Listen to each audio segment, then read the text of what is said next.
Creativity. ಇನ್ನೂ ಯಾರೆಲ್ಲ ನನ್ನ ಚಾನಲ್ಗೆ ಸಬ್ಸ್ಕ್ರೈಬ್ ಆಗಿಲ್ಲ, ಪ್ಲೀಸ್ ಸಬ್ಸ್ಕ್ರೈಬ್ ಆಗಿ. ಇವತ್ತು ಉತ್ತರ ಕರ್ನಾಟಕ ಸ್ಪೆಷಲ್ ತಾಲಿಪೆಟ್ ಮಾಡೋದು ಹೇಗಂತ ನೋಡೋಣ ಬನ್ನಿ. ಇದಕ್ಕೆ ಬೇಕಾಗುವಂಥ ಇಂಗ್ರೀಡಿಯೆಂಟ್ಸ್ ಅಂದರೆ 1 ಕಪ್ ಗೋಧಿ ಹಿಟ್ಟು, ಒಂದು 3 ಸ್ಪೂನ್ ಆಗುವಷ್ಟು ಕಡಲೆ ಹಿಟ್ಟು, ಒಂದು ಅರ್ಧ ಕಪ್ ಆಗುವಷ್ಟು ಅಕ್ಕಿ ಹಿಟ್ಟು, ಒಂದು ಅರ್ಧ ಕಟ್ಟಾಗುವಷ್ಟು ಮೆಂತ್ಯ ಸೊಪ್ಪನ್ನ ಚಿಕ್ಕದಾಗಿ ಕಟ್ ಮಾಡಿಟ್ಕೊಂಡಿರ್ಬೇಕು. ಒಂದು ಈರುಳ್ಳಿನೂ ಚಿಕ್ಕದಾಗಿ ಕಟ್ ಮಾಡ್ಕೊಂಡಿರ್ಬೇಕು. ಒಂದು ಅರ್ಧ ಸ್ಪೂನ್ ಆಗುವಷ್ಟು ಜೀರಿಗೆ ಪುಡಿ, 1 ಸ್ಪೂನ್ ಹಸಿಮೆಣಸಿನ್ಕಾಯಿ ಚಟ್ನಿ, ಒಂದು ಅರ್ಧ ಸ್ಪೂನಷ್ಟು ಅರಿಶಿನ ಪುಡಿ,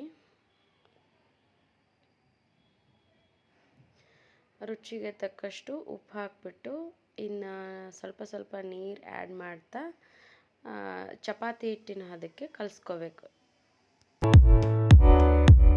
ಒಂದು ಪ್ಲಾಸ್ಟಿಕ್ ಕವರ್ನ ತಗೊಂಡು ಸ್ವಲ್ಪ ಎಣ್ಣೆಯನ್ನು ಹಾಕಿಬಿಟ್ಟು ಸವರಿ, ಅಕ್ಕಿ ರೊಟ್ಟಿ ಎಲ್ಲ ಮಾಡ್ತೀವಲ್ಲ ಆ ರೀತಿ ಸ್ವಲ್ಪ ಹಿಟ್ಟನ್ನ ತಗೊಂಡು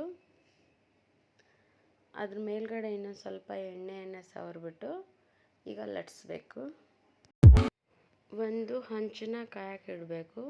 ಅದ್ರ ಮೇಲ್ಗಡೆ ಸ್ವಲ್ಪ ಎಣ್ಣೆಯನ್ನು ಹಾಕಿ ಈಗ ಲಟ್ಸಿರುವಂಥ ತಾಲಿಪೆಟ್ಟನ್ನ ಅದ್ರ ಮೇಲ್ಗಡೆ ಹಾಕಿ ಸ್ವಲ್ಪ ಎಣ್ಣೆಯನ್ನು ಸವರಿ 2 ಕಡೆ ಕೆಂಪು ಆಗೋ ಹಾಗೆ ಬೇಯಿಸ್ಕೋಬೇಕು. ರುಚಿಯಾದ ತಾಲಿಪೆಟ್ಟನ್ನು ಈಗ ಮೊಸರಿನ ಜೊತೆ ತಿಂತಾ ಇದ್ದರೆ ತುಂಬಾ ಚೆನ್ನಾಗಿರುತ್ತೆ. Thank you so much for watching my video.